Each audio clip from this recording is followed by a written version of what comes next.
Those without a father figure or like big male roles in their life, what does coming into a man look like? What does a proper man look like? All right, so I'm gonna try and put this simply because now you're talking about my whole childhood. It's hard because you don't know, right? You're literally, like I said before, you're trying to find yourself in in everybody you see, right? So, using me for example, as a child, like I knew my father, and my father came around every now and again. But I always say I'm that 6 year old child waiting on the porch, waiting on the front porch, for his father to pick him up and take him to Six Flags because that was always the story of my life, right? Hey, Dad, can you pick me up? Or my father say, Hey, I'm gonna come and pick you up this weekend, and my mom has to look at me and break my heart, like, baby, he ain't coming. And I'm the only one out there, 4 boys. I'm the only one out on the porch sitting there, like, nah, he coming. I get dressed and everything the whole day. He's coming. He never shows up. Fast forward, and I'm in my 30s, right? Not now, but later on, I'm an older man, and it's like, I'm still that 6 year old boy inside. I'm still that young man inside waiting on my dad to show up because I see it. I see it. So for the ones that don't have a father or a male figure to look up to, I would say the best thing, what I did was I thought about who I wanted to be. And I also used my father as a role model, as a guide of something that I did not want to be. So I took that and I became the complete opposite of what that was. So everything I remember of him, it sounds bad, but it's not, because I did the complete opposite of that. Now you have to be very careful because sometimes you can turn into him and unintentionally not even know it. So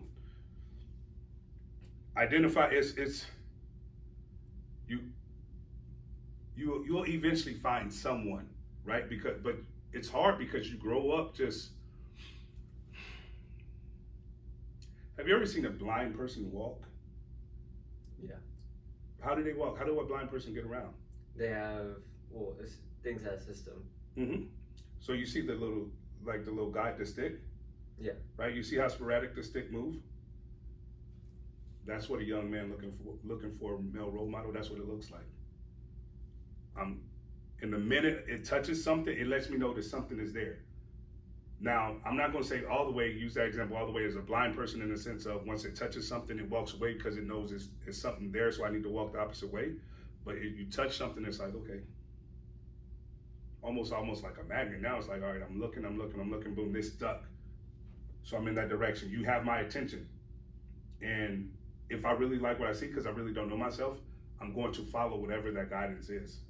That's why I say before, it's social media. We have to be very careful of who we're looking at because we can follow and the wrong person become a father figure to us.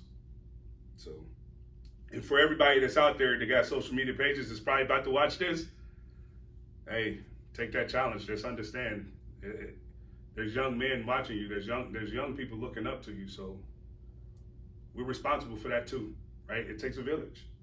So I told you, I mean, there's really no one answer to that because it's a conglomerate of things, man. It's not just one thing. It's a consistent. Find somebody that you can talk to. Find somebody that you don't mind emulating in a good way. I'll leave it there. That was I'll leave it there. that was a deep topic. Yeah, and I'm glad you shared it because Absolutely. there's definitely a lot of people in the same situation that you were before. And I'm glad you've grown in not only that, but you're helping people. Absolutely.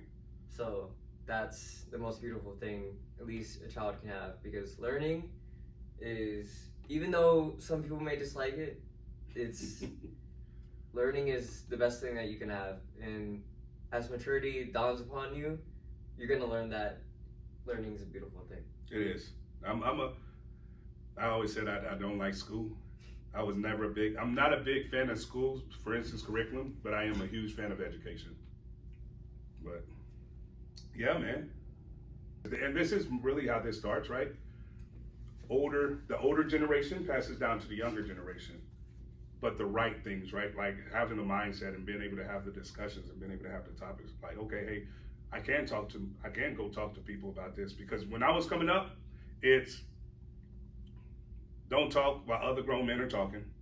And you're not going to have a conversation with a grown man, because it's a young man should not be worried about what a grown man is doing, right? So if I'm asking, or if I ask a vulnerable question, right, like, how am I supposed to get better in life, right? Like, or something as simple as finances, right? I remember asking my uncle about money.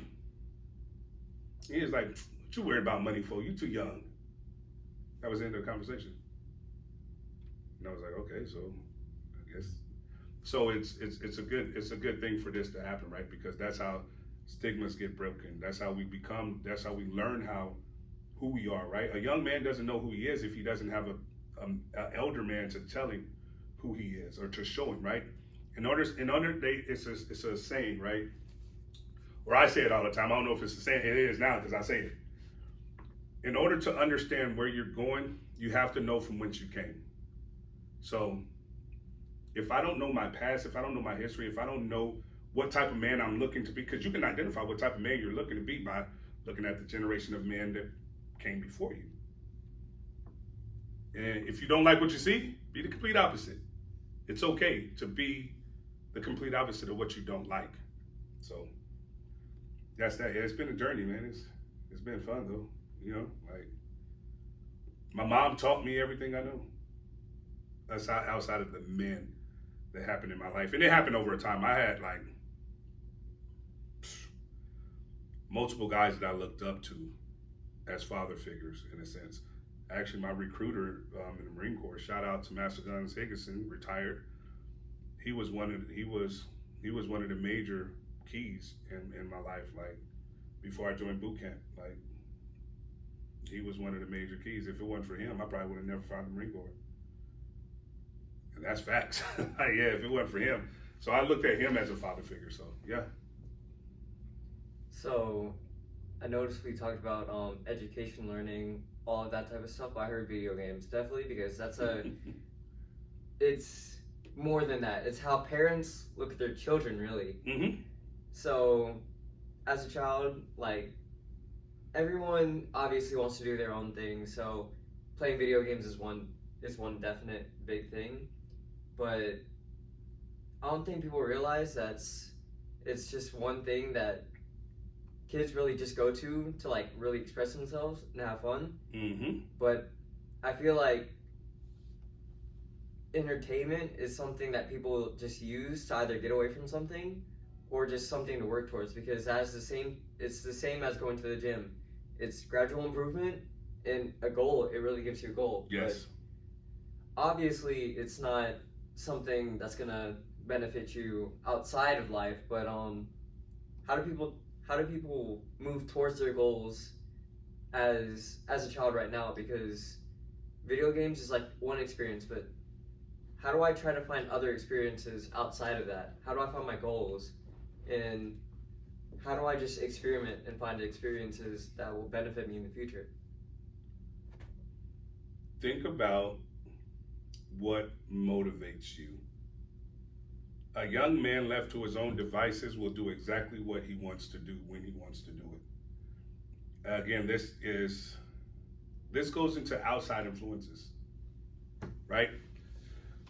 Just like we talked about, right? For instance, your goals, like in bodybuilding, is whatever they are, right? Why did you get into bodybuilding? I wanted to become the strongest person I possibly can. Got you. And you had the right people around you to do it, yeah? Of course. Because you could have quite easily said, nah, Dad, I got it. Yeah, this is what you're doing, but I'm going to go over here because I like what they're doing, right? But instead, you had the perfect example in front of you, so you decided to say, hey, I'm going to go with this. A lot of times, it's not having an example, first and foremost. You'll never know what it is that you want to do if you don't really have people around you tapping into you, or right, pouring into you to give you different outlets, right? So one, don't be afraid to put the remote control down and actually go explore, right? Have friends, like have fun with your friends first, like live that life, like have fun with your friends, explore, talk to your friends. And then don't be afraid to dream. Don't be afraid to think. Don't be afraid to look around. Like, yeah, like don't be afraid to. A lot of times we looked at having dreams as, oh, you can't do it. Like, no, whatever it is that you want to do, you can do it. Like and I understand, like my son plays video games, and for the longest I used to get on him. His thing, he likes The Sims, but it's not just The Sims. He likes games where he has to actually think through and strategize through, right? So I was like, okay, I never looked at it that way. And he told me, he was like, it's about the strategy for me, because I'm like, Call of Duty, let's play Call of Duty. He's like, no, that's too simple. I'm like, wait, what? He's like, yeah, Call of Duty is not. It's too simple. It doesn't engage. It doesn't make me think. Like, there's no strategy. There's no process to it. Like, the end state is I shoot somebody, we do some missions, and then that's it. He said, I already know what's going to happen. But with what I do here, there's an end state, there's a goal, and I have to build to it. But something might mess up, and then I have to go fix it. So I can apply this more to life than I can Call of Duty. And I said, oh, I didn't think about that. So it was me sitting there having that conversation with him for me to understand why he plays video games the way he plays them and what video games he plays. So I guess they can, to simplify this, have conversation. Everything always starts with a conversation, man. We'll just say that. Everything starts with having the conversation, and then from there, being able to ask questions. Just ask questions. Don't be afraid to ask questions. Thank you so much for watching our video. If you like this video, make sure to check out the rest of our videos on Deadly Fit Bodies.